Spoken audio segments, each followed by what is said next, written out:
Assalamualaikum warahmatullahi wabarakatuh. Sahabat, kembali lagi di channel Dangyang Cipta Rasa. Kisah misteri kali ini, saya akan melanjutkan kisah yang lalu yang berjudul Santet Sambar Nyawa. Kita ikuti kisah selanjutnya. Setelah sampai kampung, aku sedikit tenang. Tidak ada hal-hal aneh yang aku rasakan selama di sana. Anak-anakku pun sedikit ceria meski belum lama bapaknya meninggal.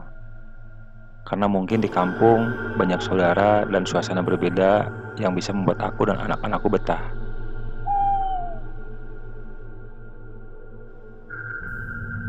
Tidak terasa, 40 hari meninggalnya suamiku tinggal 3 hari lagi.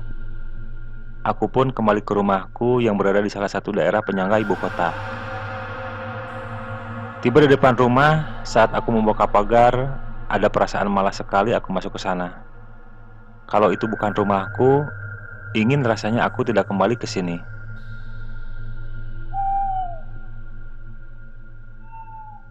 Selain teringat akan almarhum suamiku, ada rasa takut juga di hatiku didatangi makhluk berwujud kakek tua menyeramkan. Setelah pagar dibuka, aku memasukkan mobil ke garasi, lalu turun dari mobil bersama anak-anakku kemudian mendekati pintu depan. Saat pintu telah dibuka, terasa hening sekali di dalam rumah.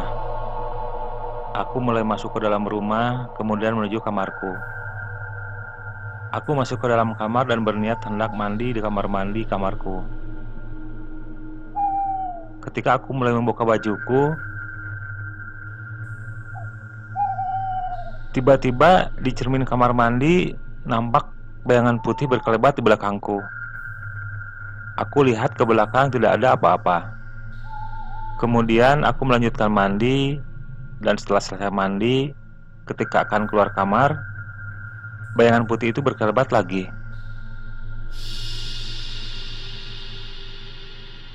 Aku pun ketakutan dan segera masuk ke kamarku.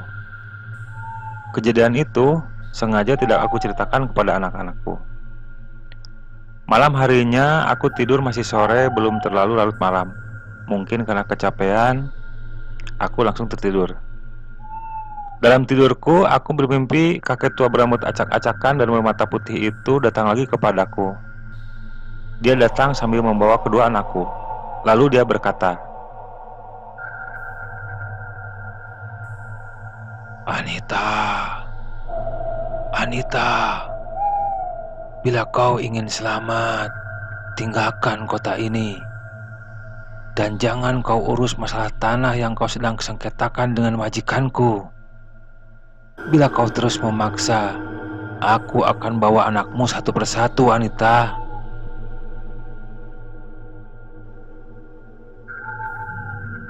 Makhluk itu berkata begitu sambil menyambak rambut anak sulungku yang berdiri di sampingnya. Dalam mimpiku, anakku berteriak-teriak kesakitan dan meminta tolong kepadaku supaya dibebaskan dari makhluk tersebut. Aku pun terbangun dari tidurku. Kulihat jam menunjukkan pukul 2 dini hari. Aku bergegas ke kamar mandi untuk wudhu dan melaksanakan sholat tahajud. Setelah sholat, aku pun berdoa semoga selalu dalam lindungan Allah Subhanahu wa Ta'ala. Tahlilan 40 hari almarhum suamiku pun tiba. Setelah selesai tahlil, Pak Heri, pengacara suamiku yang sengaja datang menghadiri acara tahlilan tersebut, datang menghampiriku.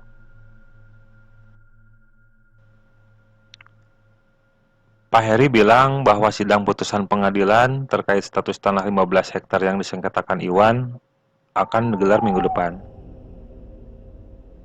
Setelah mendengar perkataan Pak Heri, aku pun menjawab, "Pak Heri, sebaiknya kasus ini jangan dilanjutkan, Pak.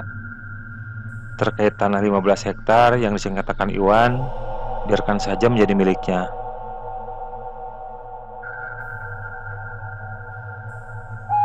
Saya tidak mau masalah ini terus-menerus mengganggu ketentraman kami, Pak. Cukup suami saya saja yang menjadi korban dari sengketa tanah ini," kataku kepada Pak Heri. Sejenak Pak Heri terdiam mendengar perkataanku. Lalu beliau menjawab, "Memang, Bu, dalam masalah perebutan tanah itu, Selalu ada saja hal-hal yang di luar nalar manusia terjadi. Saya paham perkataan ibu. Setelah berbicara seperti itu, Pak Heri pun berpamitan untuk pulang.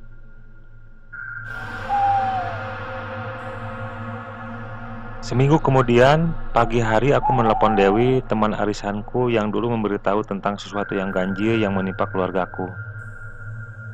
Aku meminta dicarikan orang yang bisa mengatasi masalah goib yang menimpa keluargaku. Aku pun diberi nomor HP seorang ustadz yang bisa meruqyah dan menetralisir dari gangguan jin. Keesokan harinya, ustadz itu datang. Lalu aku menceritakan semua dari awal sampai akhir. Kemudian, aku dan kedua anakku diruqyah, dinetralisir dari pengaruh jin jahat sambar nyawa yang menampakkan diri menjadi seorang kakek berambut acak-acakan dan bermata putih.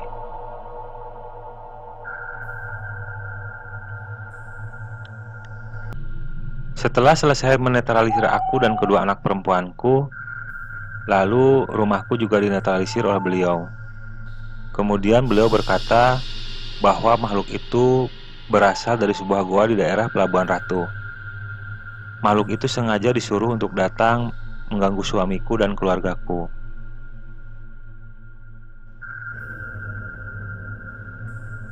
Menurut penuturan makhluk itu, dia disuruh untuk mencelakai suamiku agar berhenti meminta tanah yang sedang disengketakan.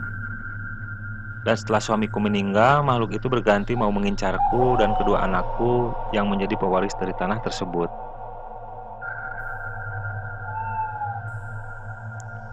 Setahun kemudian, aku pindah ke Bandung. Rumah juga tanah 25 hektar peninggalan almarhum suamiku aku jual. Kami membuka lembaran baru di Bandung, meninggalkan rumah yang menyisakan kisah pilu buatku dan kedua anak-anakku.